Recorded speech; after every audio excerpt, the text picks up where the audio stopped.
좀 이 디지털 성범죄 관련해서도 지금 뭐 피해자 지원도 그렇고 여러 가지 해야 될 것들이 많은데 어떤 것들을 좀 우리가 페미니스트 정치를 비롯해서 어떤 것들이 좀 정책적으로 필요할지까지 좀 얘기하시는 말 좀 편하게 마지막으로 좀 얘기해 주시면서 저희 마무리를 해볼까 합니다. 정책적으로. 네. 그러니까 이제 기술 얘기나 정책 얘기는 많이 했으니까 피해자 얘기를 끝으로 하고 싶은데 근데 결국에는 특히나 그 목사방류의 네. 피해는 가스라이팅하고 불가분의 관계에 있잖아요. 그리고 가스라이팅의 시작은 처음부터 심각한 사진을 요구하는 게 아니라 아주 신체에 보여줘도 될 것 같은 일부의 사진을 요구하면서 근데 그 사진을 보낸 사람을 이제 그 사진 한 장을 가지고 너네 부모님이 이렇게 하는 거 알아? 라고 이제 길들여 가기 시작하잖아요. 근데 부모님이 알아도 상관없는데요? 라고 말할 수 있으면 그 피해는 거기서 멈추죠. 그런 종류의 사회적인 신뢰를 쌓아가는 거는 컴퓨터를 전혀 몰라도 AI 맞아요. 기술에 전혀 이해가 없다고 하더라도 나의 아이가 나에게 그런 말을 할 수 있는 존재인가? 라는 자문이 필요하다고 생각해요. 내가 어떤 종류의 방식으로 이 청소년들의 삶에서 일어나고 있는 일을 받아들여 줄 수 있는지 신뢰받는 청자로 존재하고 있는지 같은 것들이 사실은 굉장히 중요한 커뮤니티 역할이라고 생각을 해요. 저도 비슷한 맥락에서 이제 아직은 배움이 짧지만 그 형사소송법이나 이런 것들을 보면 피해자가 굉장히 배제되어 있더라고요. 맞아요. 그러니까 왜냐면 피해자는 가해자를 고발한 사람이지 가해자를 어떻게 처벌하느냐는 사실은 법원이 결정하고 예전에 부산 돌려차기 피해자 선생님께서 말씀하신 것처럼 왜 사과문을 반성문을 판사에게 내냐 피해자에게 볼 수도 없고 피해자한테 맞아요, 내지 않고 맞아요. 피해자한테 왜 그 사람이 재판관한테 뭘 잘못했냐 이런 얘기를 하시더라고요. 근데 그것처럼 지금 제도가 너무나 피해자를 배제하는 구조로 되어 있는데 사실은 가해자를 어떻게 처벌하고 그 과정에서 피해자가 어떻게 보호되어야 하는지도 사실은 피해자 회복에 되게 중요한 과정이잖아요. 그래서 사실은 그 과정에서 피해자를 어떻게 보호할 수 있는지에 대해서도 정책이 많이 나와야 되고 이번에 나는 보험이 없어지지 않았습니까? 사실은 저는 그런 센터들이 굉장히 중요하다고 생각하는데요. 그 피해자를 지원을 한다는 것이 형사적 지원뿐만 아니라 그리고 또 교육의 지원도 있고 그리고 그분들이 그런 피해를 겪고 난 다음에는 이제 사회 활동을 멈추는 경우도 왕왕 있으시잖아요. 그런 것들을 복귀하게끔 지원을 장기적으로 해주는 것.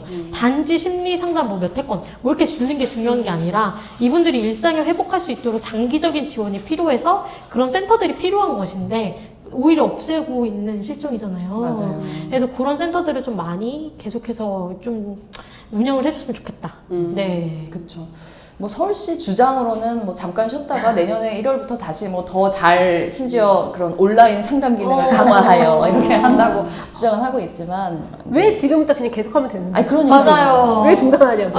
유지하면서도 할 수 있다. 그런 것들을. 사실은 네. 그 뒤에 어떤 종류의 야로가 있다고 저는 생각을 하고 그 말을 안 하고 있을 네. 뿐이지 그래서 굉장히 규탄받아야 되는 일이라고 생각하고 그래서 그 이제 저도 대한민국의 상대적으로 젊은 여성 페미니스트 정치인을 찾으면 그리고 조금 영어가 되는 그러면 정말 몇 없는 거예요. 맞아요. 그래서 이제 가끔 이제 국제회의 같은 데에 이제 가면 이런 종류의 이제 작업을 하는 분들을 만나서 얘기를 할 때가 있어요. 그때 제가 한국에서 이 형사사법 시스템을 피해자에게 좀 더 방점을 찍는 방식으로 바꾸는 시민들의 변화 중에 방청연대 얘기를 되게 많이 하거든요. 그래서 방청연대를 통해서 사실은 이제 피해자가 자신의 피해에 대해서 발언하는 것 자체도 사실은 존재하지 않았었고 발언한다고 할 때 방청연대가 없을 때 저 발언할게요 라고 할 때 판사가 그걸 받아들이는 분위기와 보고 있는 눈이 많을 때 판사가 받아들이는 게 분명히 달라져요. 그리고 왜 피해자가 판사는 보고 가해자는 보는 기록을 못 보느냐라고 하는 문제를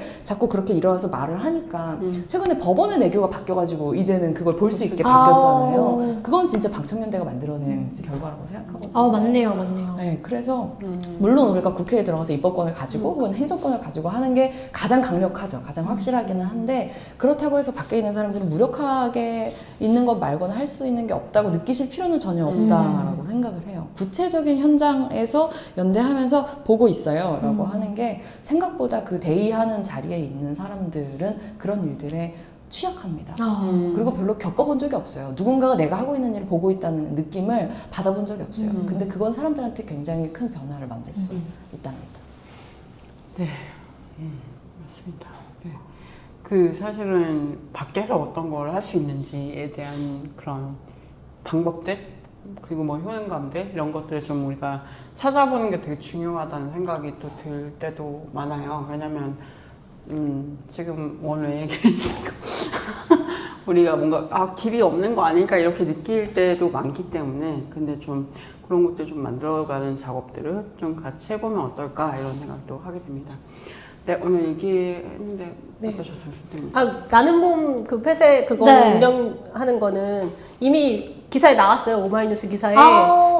그 서울시에서 왜 남성 청소년을 지원하진 않느냐 이런 이야기가 시작이었다고 이게 기사가 나온 게 있어서 그 뒷 배경은 그런 게 네. 있었다라는 그런 생각이 들고 그 언론 이야기도 좀 잠깐 해보면 좋을 것 같은데 지난번에 저희 디지털 성범죄와 싸우는 여성들의 첫 번째로 나왔던 게스트 중에 김한 기자가 그런 이야기를 해줬어요. 그러니까 아까 부모한테도 피해 사실 얘기하지 못하는 그 친구들이 이제 기자한테 처음 이야기하는 사례들이 많았다는 거예요. 엠번방 취재할 때. 그때 그러면 기자가 어떤 역할을 해야 되는가에 대한 고민이 있었다는 거예요. 원래는 제3자로서 개입하면 안 되는데 그쵸. 이제 그런 방식이면 안 된다라는 고민들을 이제 한겨레에서 하기 시작했다고 하더라고요. 솔루션 저널리즘. 그쵸. 네. 뭔가 행동하는 네. 더 적극적으로 행동하는 그런 지지자로서. 언론으로서의 그런 변화나 이런 것들이 필요하다 이런 이야기를 했었는데 저는 그거에 되게 공감했거든요. 언론도 이런 부분에서는 좀 많이 바뀌어야 되는 게 아닌가, 개선해야 되는 게 아닌가. 네. 네, 어쨌든 저는 좀 약간 아까 뭐 얘기하신 것도 그렇고 사회적 신뢰라는 게 진짜 우리가 필요한데 그게 많이 떨어진 사회라서 좀 발생하는 문제들일 수도 있다는 생각도 들고 또 그리고 이걸 또 어떻게 해결할까라는 부분에서 또 물론 정책적이고 뭐 제도적인 것들도 있겠지만 그런 좀 기본적인 뭐라고 하죠? 그 인성이라고 하나요? 뭐라고 하나요? 인간적인 그런 것들도 좀 같이 생각을 해봤으면 좋겠다 이런 생각도 또 하게 됩니다. 네.